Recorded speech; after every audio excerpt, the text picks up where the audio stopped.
Au nom du Père et du Fils et du Saint-Esprit. Amen. Béni soit notre Seigneur Jésus-Christ, béni soit la Vierge Marie, la Mère de Jésus et aussi notre chère maman.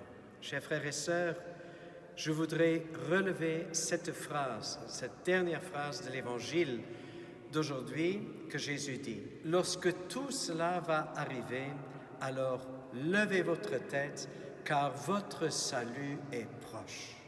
Chers frères et sœurs, Jésus nous met en garde. Oui, bien sûr, il nous parle clairement et ouvertement de tout ce qui doit arriver, de toutes ces choses terrifiantes qui vont venir sur la terre, et il y en a déjà beaucoup qui sont venus sur la terre. Et Jésus nous dit, quand tout cela arrive, levez votre tête, car votre salut est proche. Chers frères et sœurs, Jésus, il est proche.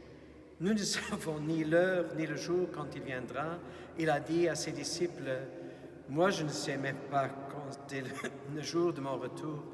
Dieu seul, il le sait. » Alors, ce qui est important pour nous de retenir, c'est de nous placer à la place la plus sûre de ce monde. Et je peux vous assurer, la place auprès de la croix est la place la plus sûre. Pourquoi? Parce que nous sommes très près de Jésus. Nous sommes déjà très près de tout ce qu'il a fait pour nous, dans sa souffrance, dans sa passion, jusque dans sa mort. Alors, nous avons tendance à oublier ce que Jésus a promis. Tout comme les disciples, Jésus leur avait annoncé sa mort et il l'avait fait plusieurs fois. Lorsque Jésus était mort, ils avaient oublié que Jésus avait chaque fois ajouté « Et le troisième jour, je ressusciterai ». Il avait dit aussi à la purification du temple, arrachez, détruisez ce temple et en 3 jours, je vais le relever. Et voilà ce qui est arrivé.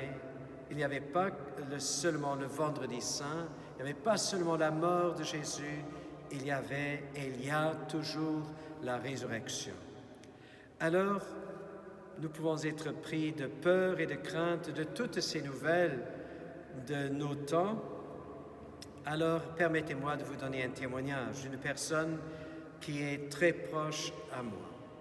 Cette personne, voici il y a des années qu'elle a eu la nouvelle qu'elle était atteinte d'un cancer, un cancer quand même assez agressif. Lorsque la nouvelle est tombée, je suis allé lui rendre visite à l'hôpital et tous les deux, on a d'abord bien pleuré. Et je ne savais pas comment la consoler, mais j'ai senti dans mon cœur de lui dire ceci. Écoute, je comprends que tu as peur de la mort, mais tu vas seulement passer de ce monde à l'éternité lorsqu'il n'y aura plus de peur. Et c'était déjà une première consolation. Il y avait toujours l'un ou l'autre moment de crainte et de peur, c'est vrai, mais lorsque la mort s'approchait, ou lorsque son passage de ce monde à l'autre monde s'approchait, cette personne, elle n'avait plus peur. Et chers frères et sœurs, nous sommes à côté de Jésus. Et les martyrs, qu'est-ce qu'ils ont fait? Lorsqu'ils étaient tout près de la mort, ils savaient qu'ils étaient tués, ils avaient la tête levée.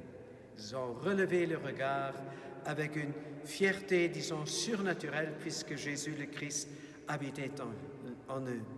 Ils n'avaient plus peur, parce que Jésus les habitait. Et chers frères et sœurs, nous sommes, nous tous, dans les bonnes mains de Dieu. Ma main, à moi, mes 2 mains même, sont assez faibles. Mais les mains de Jésus qui ont été clouées sur la croix, mais qui ont porté tout le péché, toutes les agressivités, tous les mensonges, tout le mal, toutes les terreurs de ce monde, il les impose sur nous. Et il nous embrasse avec ses mains. Et il nous sauve par ses mains et aussi il nous serre contre son cœur. Et que Jésus nous impose maintenant ses propres mains pour chasser toute peur, pour chasser toute confusion, pour chasser toute crainte, et que nous puissions rester toujours très près de lui. Lui, il a promis de rester avec nous jusqu'à la fin du monde, au nom du Père et du Fils et du Saint-Esprit. À nous tous, une bonne et une sainte journée.